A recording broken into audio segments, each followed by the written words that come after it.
नमस्कार।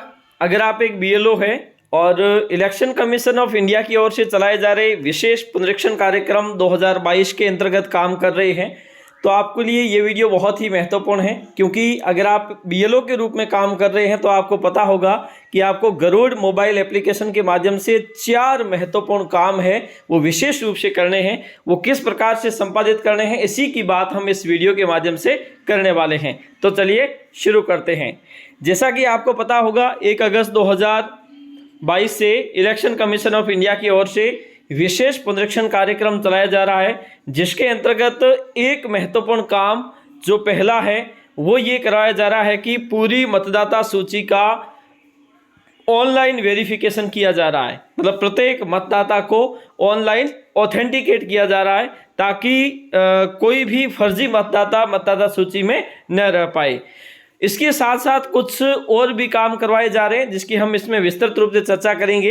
अगर आप गरुड़ मोबाइल एप्लीकेशन के माध्यम से काम करते हैं तो आप यहाँ पे जैसे ही खोलोगे तो इस प्रकार से आपको डैशबोर्ड दिखाई देगा और इसके बाद में आपको जो 4 महत्वपूर्ण काम करने हैं उसमें मुख्यतः 4 फॉर्म्स है जो आपको इस प्रकार से फिल करने हैं।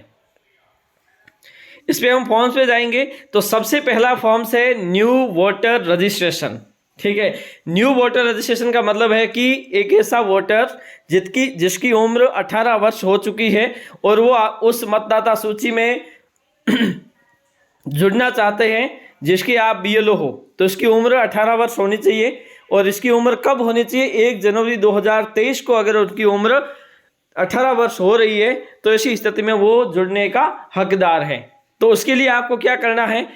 ऑनलाइन आवेदन लेना है, ऑफलाइन इसके अब आवेदन बिल्कुल भी नहीं लेने हैं। ठीक है, ये तो हो गया नए मतदाताओं के लिए एक महत्वपूर्ण काम जो आपको 6 नंबर फॉर्म के माध्यम से करना है। अब दूसरा है, अगला जो फॉर्म था वो था हमारा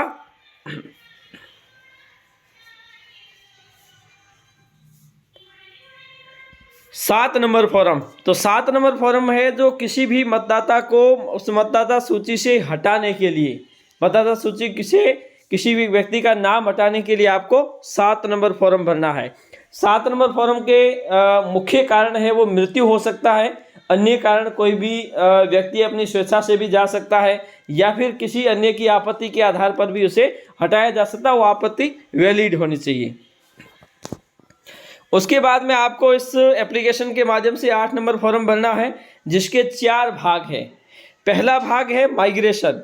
एक मतदाता जो एक स्थान से दूसरे स्थान पर माइग्रेट हो गया है और वो अपना नाम उसी स्थान पर माइग्रेट या फिर ट्रांसफ़र करवाना चाहता है, तो ऐसी स्थिति में उसके लिए आप 8 नंबर फॉर्म भरोगे वो माइग्रेशन को चूज करके। दूसरा ऑप्शन इसमें आता है कि किसी भी मतदाता की एंट्रीज में अगर मिसमैच है या फिर कोई गलती रह गई है उसे सुधारना चाहता है, करेक्शन है, संशोधन है, तो उसके लिए आप 8 नंबर फॉर्म भरोगे। उसमें किसी भी प्रकार का संशोधन किया जा सकता है। तीसरा है एपिक रिप्लेसमेंट। अगर कोई मतदाता जिसके पास पहले एपिक कार्ड था लेकिन उसने अपना एपिक कार्ड गुम दिया है या फिर चोरी हो गया है या जल गया जो भी, तो ऐसी स्थिति में उसके लिए आप एपिक रिप्लेसमेंट का फॉर्म भरोगे विदाउट करेक्शन, तो उसे एपिक मिल जाएगा। चौथा है PWD marking. Person with handicap जो होते हैं, दरअसल जो दिव्यांग है, पर्सन विथ डिसेबिलिटीज, तो ऐसी स्थिति में अगर कोई दिव्यांग है उसे वहां पर चूज नहीं कर रखा है तो यहां से आप मार्क करवा सकते हो। अगला और अंतिम महत्वपूर्ण है 6B फॉर्म, जिसके माध्यम से आपको प्रत्येक मतदाता को, यदि आपकी मतदाता सूची में 1000 मतदाता है तो आपको 1000 6B फॉर्म भरने पड़ेंगे। ठीक है, लगभग आपने ये काम कर दिया होगा। अगर आपने नहीं किया है तो अभी से शुरू कर दीजिए। इसकी अंतिम तिथि है वो 31 मार्च 2023 है। इससे पहले प्रत्येक मतदाता को वेरीफाई करना आवश्यक है।